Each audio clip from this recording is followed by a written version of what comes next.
There is a false prophet leading our nation, and deep in our hearts, many of us nationalists, many of us who care about our nation, many of us who care about India, who care about Bharat, we realize that he is not as good as we expected. He wasn't as great as he said he was. He did not fulfill the promises he said he would. He is a version much, much, much, much, much worse than what we expected. But the reason we continue to support him is because we believe that there is no other choice. If we look on the other hand, we have the secular parties. Secular parties lacks a face.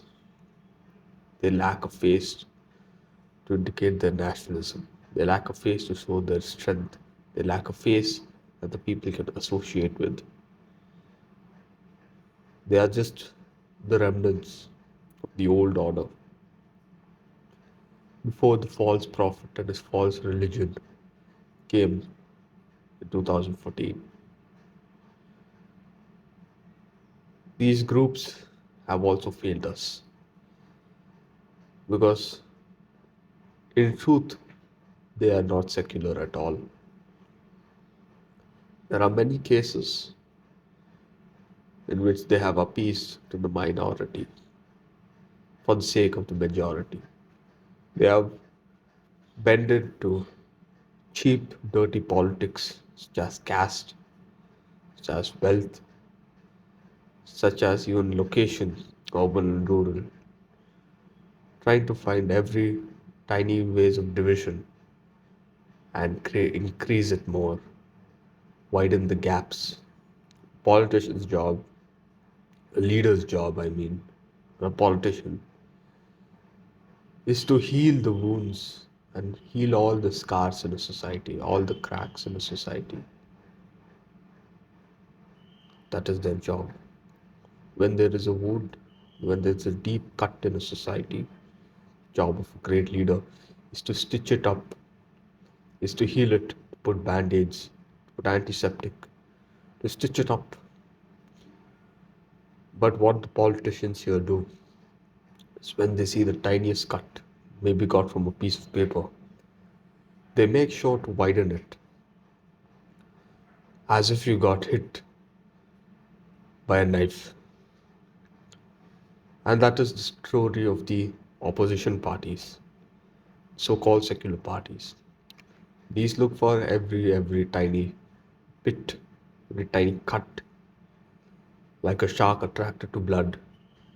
The tiniest societal division they will not fail to exploit. And it is due to this cheap political game that our society remains divided, while the world catches up ahead and ahead. The world is faster and faster. The world is advancing to ways our nation is not at all close to. China, USA, Russia, all those nations are going much, much ahead of us. And all of us know, if we do not know a little history, what it happens if you are left behind and other nations are stronger. We all know very well what happens. There's a reason why I'm speaking to you in English. And maybe next time it occurs, will someone even be able to speak in English to you? Will there even be a people? Will there even be a resistance? I hardly doubt. But our nation is mauled and is in a dilemma who to put in power, false prophet or the secular parties. I say none. We must put none. Whether it's a choice to drink green colored poison or red colored poison, poison remains poison. Whether you want to be bit by a viper or you want to be bit by a cobra, snake is a snake. Whether you want to be bit by a mosquito or you want to be bit by a leech, parasite is a parasite. And this is what we are faced. What we must do as the public, as the people, is we must be firm in our demands. We must never settle for the cheaper option. We must never settle for low quality option. We must never settle between the lesser of two evils. No. We must get what we want because it is our nation. And according to this democracy, that this nation belongs to the people, is run for the people, and the government solely exists on account of our goodwill. What that means is if we find the government is not up to our expectations, we have every right to tear down the government. Because this government exists because we, the people, created it. We, the people, in a democracy, have given the government the right to exist. And if we gave the government the right to exist, we also have the ability to take away that right to exist. So we must take away the ability to choose between two evils. And we must always be firm in our demands of neither of these. The false prophet, no. The secular parties, no.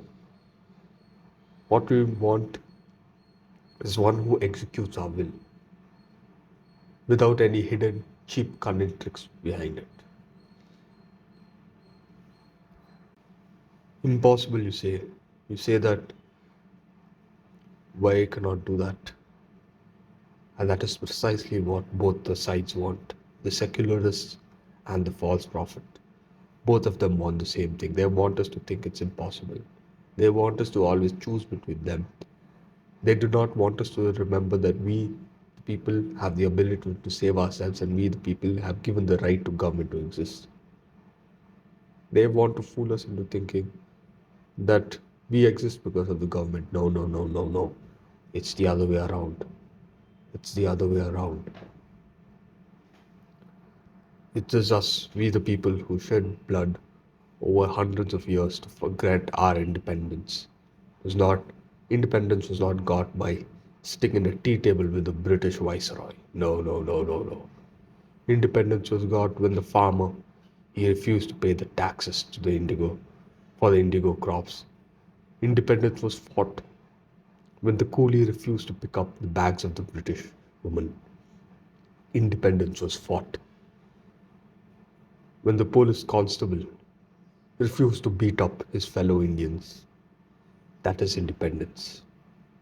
Independence does not come from sitting in a cabin and drinking tea. Always remember that. So it is our government. We have fought for this government.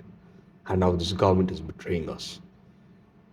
We are presented with two choices.